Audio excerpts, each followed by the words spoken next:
mteja yule jamaa yule ama mkimwisi. Sawa? Yeye mleteni pale jamani, huyu jamaa tunamwisha na 1 2 3. Amechukua mambo ya jamaa huyu hapa. Kwa hiyo tunataka huyu mrudishie mkiwaua wale vyombo havirudi vile. Na hili jambo sio la utani, mnasikia jamani? Jambo sio la utani, vyombo vinaondoka.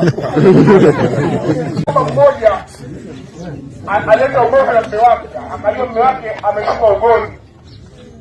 Kumbe sio ugoni. Baada ya kusikia wale jamaa wamekamatwa, huyo mwanamke akaja na mke wake pale, huyo mama akaja na mume wake. Kuja kuhakikisha ni kweli. Tukaambia ni kweli kuna 1 2 3 4 hao wote wamefanya nini? Vyombo vimeondoka. Huyo mama ndio akaamini.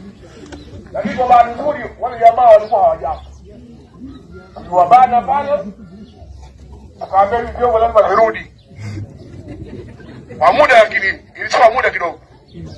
Kwa jamaa akasema jamaa sawa, hivi vyombo vitarudi taratibu. Kwa sababu vinaondoka taratibu. Na vinarudi taratibu. Shida ni kwamba mnasikia jamani? Shida ni kwamba kuna maagenti wa huku kwetu.